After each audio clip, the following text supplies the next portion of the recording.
जो लोग हमें सुन रहे हैं जरा इमेजिन कीजिए कि एक इंसान का आधा दिमाग मतलब सिर्फ 3 साल की उम्र में बन चुका होता है। हाँ, और वो भी तब जब जन्म के समय डरने की कोई क्षमता ही नहीं होती। मतलब बच्चा सिर्फ हर अचानक होने वाली चीज से चौंकता है और लोग उसे डर मान लेते हैं। बिल्कुल। तो आज के इस डीप डाइव में हम कुछ ऐसे ही होश उड़ा देने वाले तथ्यों पर बात करने वाले हैं। और दिलचस्प बात यह है कि आज हमारे पास कोई भारी भरकम किताब या कोई ऑक्सफोर्ड का रिसर्च पेपर नहीं है। सही कहा। आज का हमारा स्रोत बहुत ही अनोखा है। ये एक बहुत ही सघन और परीक्षा केंद्रित वेलकम टू टॉपर मंजिल की विद मास्टर अंसारी। नोटबुक का यही है आपकी 20 स्लाइड्स का डेक मंजिल है। विद हाँ, अंसारी जिसे के साथ। मुख्य रूप से टीचर्स की भर्ती परीक्षाओं के लिए बनाया गया है। और इसका विषय है शैशवावस्था यानी इन्फेंसी, अवधारणा एवं विकास। और हमारा मिशन आज सिर्फ इन 20 स्लाइड्स की सतही बातों को दोहराना नहीं है, बल्कि इसके भीतर छिपे बाल मनोविज्ञान को डीकोड करना है।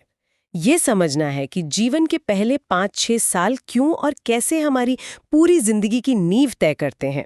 तो चलिए इसे डिकोड करते हैं। शुरुआत करते हैं इस शब्द इन्फेंसी से। हाँ, नोट्स में बताया गया है कि ये लैटिन भाषा के 2 शब्दों से बना है। इन जिसका मतलब है नहीं और फारी जिसका मतलब है बोलना। मतलब शाब्दिक अर्थ में इन्फेंसी का मतलब हुआ बोलने के अयोग्य। हाँ, या ये अपने आप में कितना अजीब है ना। बिल्कुल। जीवन का वो चरण जहां हमारी पूरी नींव रखी जा रही है उसे एक अक्षमता से परिभाषित किया जा रहा है। हाँ, और यहीं पर एक बहुत बड़ा कंफ्यूजन भी दूर होता है। अक्सर लोग टॉय एज यानी खिलौनों की आयु और प्ले एज यानी खेल की आयु को एक ही मान लेते हैं। जबकि ये दोनों बिल्कुल अलग हैं। ये सिर्फ शब्दों का हेरफेर नहीं है। शैशवावस्था को खिलौनों की आयु इसलिए कहते हैं क्योंकि बच्चा इस समय अकेले दुनिया को समझ रहा है। राइट। वो खिलौने को चबाता है, पटकता है। हाँ, वो उसके भौतिक गुणों को आजमाता है। उसमें अभी कोई सामाजिक नियम समझने की क्षमता नहीं है। तो वो नियम बनाकर खेल नहीं सकता। एग्जैक्टली। नियम बनाकर खेलना बाल्यावस्था की विशेषता है, इसलिए उसे खेल की आयु कहते हैं। लेकिन अगर हम उन भविष्यवाणियों की बात करें जो महान मनोवैज्ञानिकों ने इस खिलौनों की आयु के बारे में की हैं, तो बात बहुत गहरी हो जाती है। जैसे कि सिगमंड फ्रॉइड का वो विचार। हाँ, फ्रॉइड का कहना था कि मनुष्य को जो कुछ बनना होता है वो शुरुआती 4-5 वर्षों में ही बन जाता है।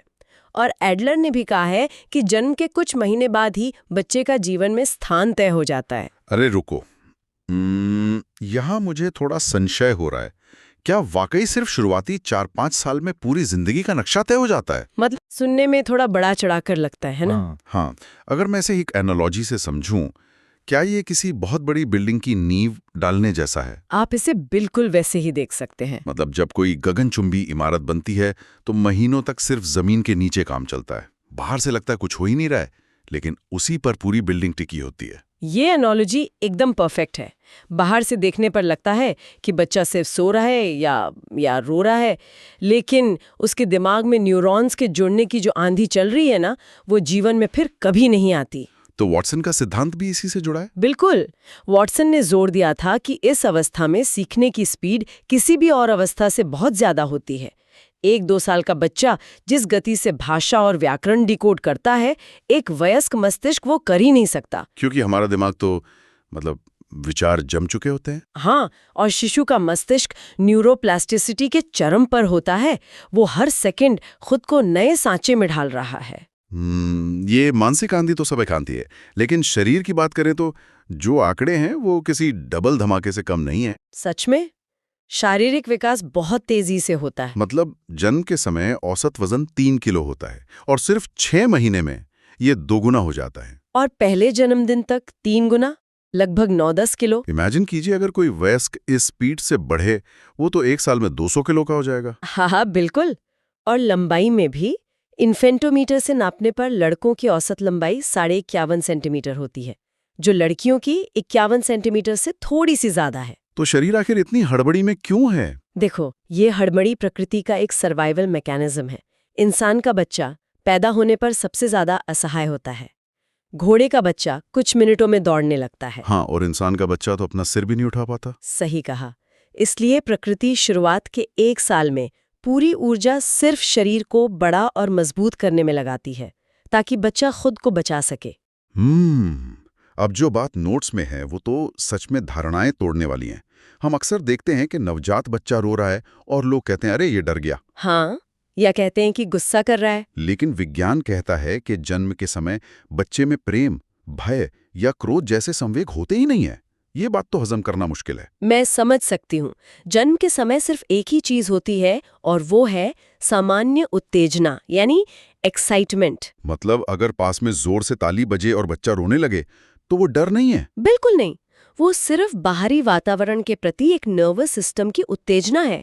नवजात शिशु का नर्वस सिस्टम इतना विकसित ही नहीं होता कि वो डर प्रोसेस कर सके। डर का मतलब तो ये समझना है कि मुझे नुकसान हो सकता है।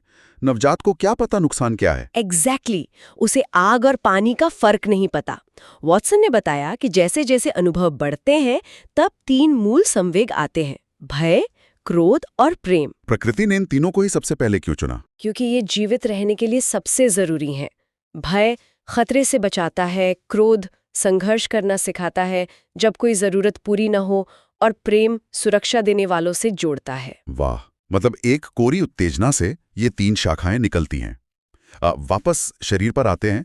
एक चीज ने मुझे बहुत हैरान किया। 2700 हड्डियों वाली बात। हाँ, हम वयस्कों में 206 हड्डियां होती हैं और शिशु में 270। ये अतिरिक्त हड्डियां कहाँ से आ गईं? और गायब कहाँ हो जाती हैं, है ना? बिल्कुल, पर नोट से समझ आया कि ये गायब नहीं होती, आपस में जुड़ जाती हैं।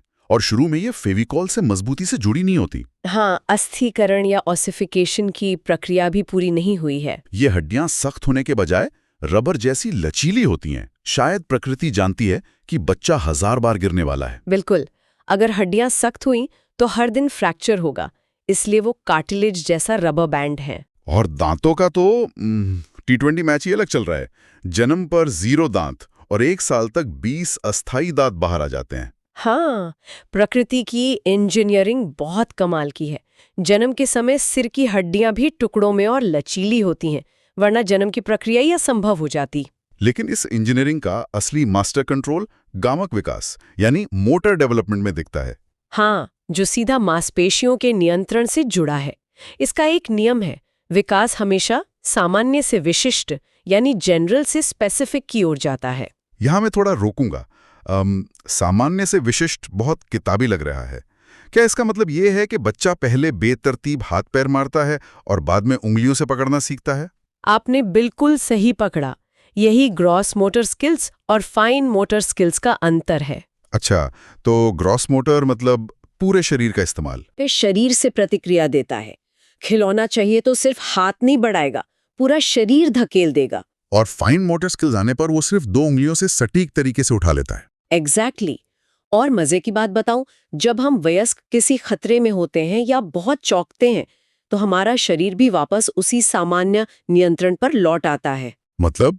मान लीजिए आप बर्फ पर फिसल रहे हैं। उस वक्त आप उंगलियों से कोई सटीक काम नहीं कर सकते, आपके हाथ पैर बेतरतीब हवा में चलने लगते हैं। अरे वाह, हम संकट में उसी शुरुआती अवस्था में चले जाते हैं। गजब का नजरिया है ये। हाँ, और शरीर के नियंत्रण की बात करें तो नोट्स में 2 भारी भरकम शब्द हैं। हाँ, मेरी जुबानी टेढ़ी हो गई थी। एक है मस्तकाधोमुखी और दूसरा सामीप्यता। मस्तकाधोमुखी यानी सेफेलोकॉर्डल। इसका सीधा मतलब है सिर से पैर की ओर विकास, और सामीप्यता मतलब प्रॉक्सिमोडिस्टल, केंद्र से बाहर की ओर विकास। शब्द भारी हैं पर विज्ञान बहुत लॉजिकल है। ये तय करते हैं कि शरीर का नियंत्रण किस दिशा में बढ़ेगा। तो क्या इसका लॉजिक ये है कि शरीर अपनी सुरक्षा के लिए पहले सबसे जरूरी अंगों को ऑनलाइन लाता है? आप इसे कैसे देखते हैं? मतलब मस्तिष्क हमारा सीपीयू है और रीढ़ की हड्डी मेन केबल है। तो क्या शरीर पहले सिर संभालना सीखता है, फिर धड़, और जब ये मेन फ्रेम सुरक्षित हो जाता है तब हाथ पैर और उंगलियों तक सिग्नल जाता है? इससे बेहतर तरीके से नहीं समझाया जा सकता। यही जैविक डिजाइन की बुद्धिमत्ता है। पहले महीने में सिर संभालना, ये मस्तकाधमुखी है, वरना गर्दन टूट सकती है। राइट। 7वें महीने में बिना सहारे बैठना, ये सामीप्यता है, रीढ़ और धड़ पर नियंत्रण आ रहा है। और फिर 14-15 महीने में सबसे बाहरी हिस्सों यानी पैरों और उंगलियों पर नियंत्रण। बिल्कुल, जो सर्वाइवल के लिए सबसे जरूरी है, प्रकृति उसे सबसे पहले मजबूत करती है। ये सफर किसी चमत्कार से कम नहीं है, लेकिन शरीर से भी ज्यादा मुझे मानसिक विकास की स्पीड हैरान कर रही है। सोरेन सो गुड इनफ के दावे की बात कर रहे हैं। हाँ, वो कहते हैं कि 3 वर्ष की आयु तक ही बच्चे का 50% मानसिक विकास हो चुका होता है। सिर्फ 3 साल में आधा दिमाग तैयार? वही तो, जो लोग सुन रहे हैं वो सोचेंगे कि अगर दिमाग इतनी तेजी से बन रहा है तो बच्चे को जन्म से ही बहुत सी बातें क्यों नहीं पता होती। इसके लिए हमें जॉन लॉक की मशहूर अवधारणा टैबुला रासा को समझना होगा। जिसका मतलब है कोरा कागज या खाली स्लेट। हाँ, लॉक का मानना था कि दिमाग का हार्डवेयर तेजी से बन रहा है,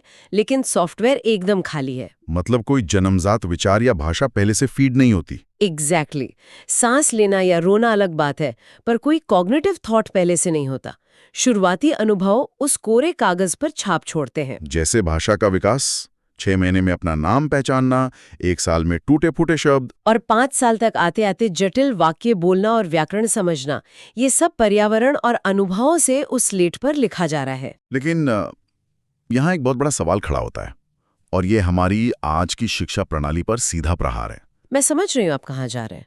हम देखते हैं कि 2.5-3 साल के बच्चों को एसी कमरों में बंद करके ए फॉर एप्पल रटाया जा रहा है। अगर बच्चा एक कोरा कागज है और अनुभव से सीखता है, तो क्या उन्हें एक जगह बैठाकर रटाना सही है? ये बहुत ही ज्वलंत सवाल है, और मनोवैज्ञानिक सिद्धांतों के हिसाब से आज की शिक्षा प्रणाली का एक बड़ा हिस्सा शैशवावस्था के बिल्कुल विपरीत काम कर रहा है। मतलब सीखने का आदर्श काल का ये अर्थ नहीं कि ज्ञान जबरदस्ती ठूंस दिया जाए। बिल्कुल नहीं।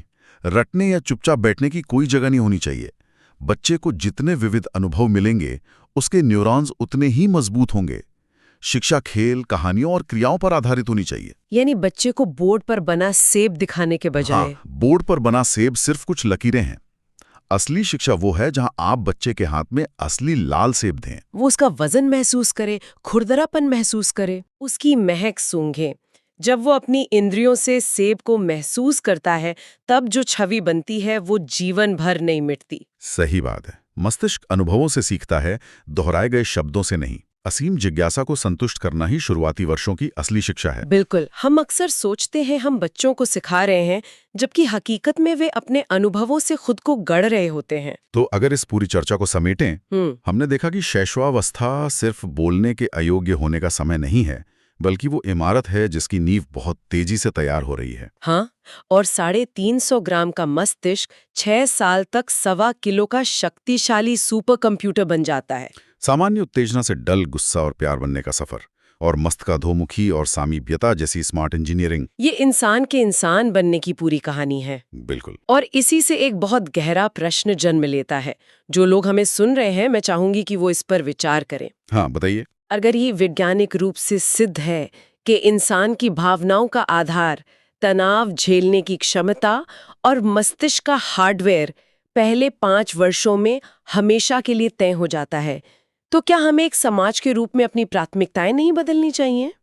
अगर आज की क्लास हेल्पफुल लगी हो तो वीडियो को लाइक जरूर करें और चैनल को सब्सक्राइब करना बिल्कुल ना भूलें। मिलते हैं नेक्स्ट क्लास में।